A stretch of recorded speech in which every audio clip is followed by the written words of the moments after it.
Hola, ¿tú eres uno de esos guatemaltecos que piensan que nada de la política en Guatemala funciona? ¿Que el Estado tiene problemáticas que ya no tienen solución? ¿Eres de esos guatemaltecos que tienen un concepto negativo y que no ven la posibilidad del cambio a través de la política en Guatemala?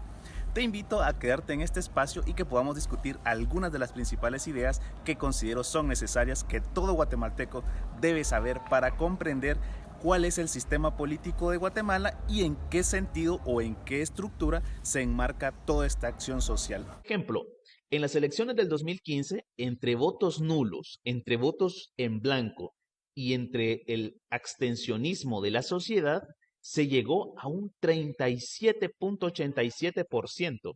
Es decir, si el partido que más había obtenido votos en los comicios del 2015 obtuvo 23%, entre el abstencionismo, votos nulos y votos blancos, se llegó a un 37,87%. ¿Qué quiere decir esto?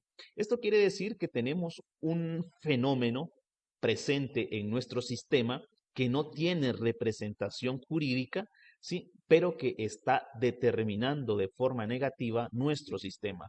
Tenemos casi un 40% de la sociedad que no está siendo representada y por ello muchas veces vamos a encontrar entonces un, un desacierto o a veces una inconformidad de parte de la sociedad o una falta de representación de la sociedad con sus representantes políticos. Vamos a ver qué sucedió en el 2019. Según los datos oficiales del Tribunal Supremo Electoral, el abstencionismo fue del 37%. Sin embargo, si a estos unimos igualmente votos nulos, votos en blanco, más el abstencionismo, llegamos al 52,73%. Es decir, no solamente que la participación ya bajó para el 2019 un 10%, sino que el 50% de los ciudadanos inscritos en el padrón electoral ya no participó de este comicio electoral. Nuevamente volvemos a encontrarnos con un fenómeno negativo que está determinando nuestro sistema político y que no está siendo tomado en cuenta. Entonces, de esa forma, lo que estamos construyendo realmente es democracia, representa los intereses de la sociedad o, en este caso, ¿qué es más importante en una democracia? La representatividad de la población que se transmite a través del voto o la legalidad del sistema político, ¿sí? Voto de la sociedad, es decir, que mayor representatividad de la sociedad tiene. Entonces, en una democracia solemos asimilar el hecho de que pueden existir la cantidad de partidos que surjan como iniciativa misma, ¿sí?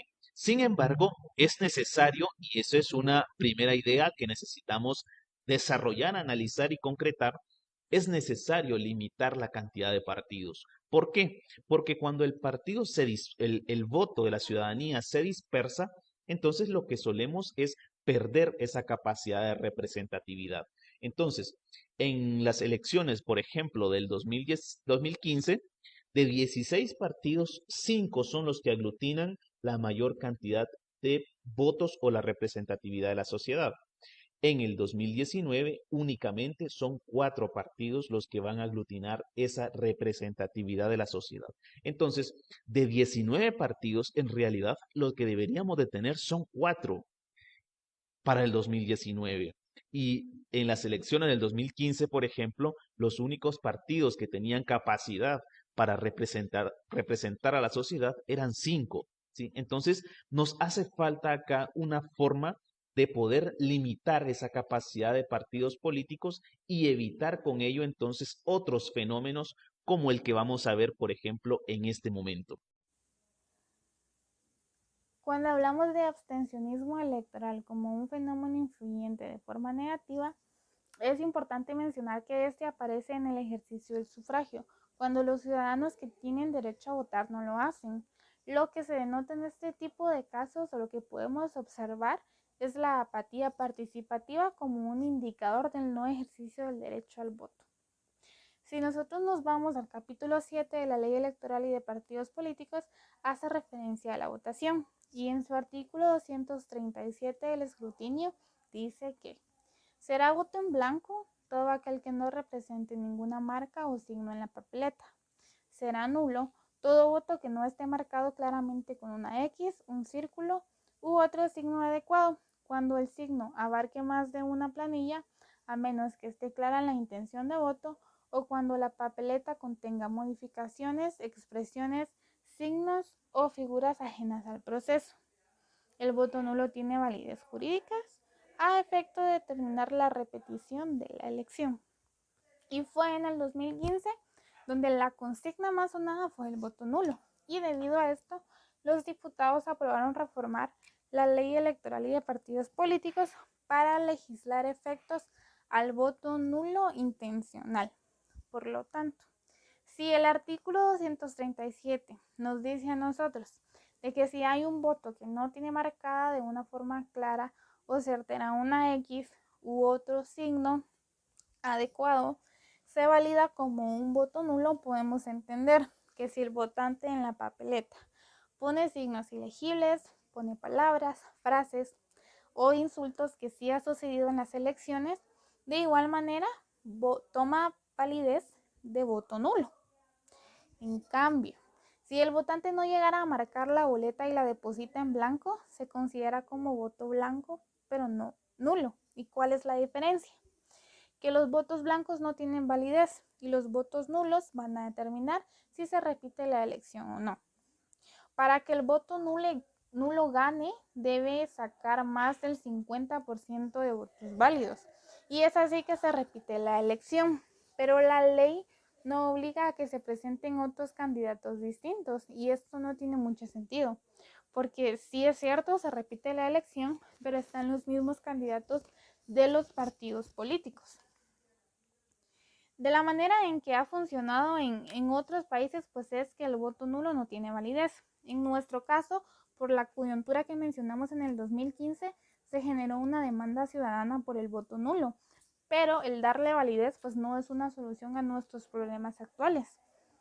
Y en el 2019, tiempo después, se volvió a repetir la historia, pues el voto nulo tuvo mucha relevancia. Y es que existen muchas causas por las cuales estamos expuestos al abstencionismo electoral en Guatemala, a excepción de aquellas que por motivos mayores pueden ser justificadas, como por ejemplo la enfermedad, ausencia de un familiar, defectos de la inscripción censal, clima, alejamiento del centro de votación, falta de transporte, etc. Entonces podemos asociar las causas del abstencionismo a factores sociodemográficos, como el nivel de educación o sistema de creencias. Lo podemos asociar a factores psicológicos como apatía, indiferencia, desideologización o desinterés de los asuntos políticos. Y también por factores políticos como la ausencia de renovación de la clase política y desvinculación de estos. Entonces, sería importante plantearse nuevas reformas para poder abordar esta problemática desde la ley electoral y de partidos políticos. La obligatoriedad podría ser un mecanismo utilizado para reducir la abstención. Sin embargo, no nos debemos quedar en un mecanismo tan rígido como hacer del voto algo obligatorio, sino que también se debe fomentar la participación desde los propios poderes públicos en los asuntos de interés público, a fin de que los ciudadanos tomen una conciencia política a través de la participación activa y el ejercicio de la democracia. Entonces, así también podemos mencionar la reducción de los partidos políticos para que no se dispersen los votos emitidos y poder renovar también a los partidos políticos si en dado caso el voto nulo fuera el protagonista de una elección y deba repetirse esta.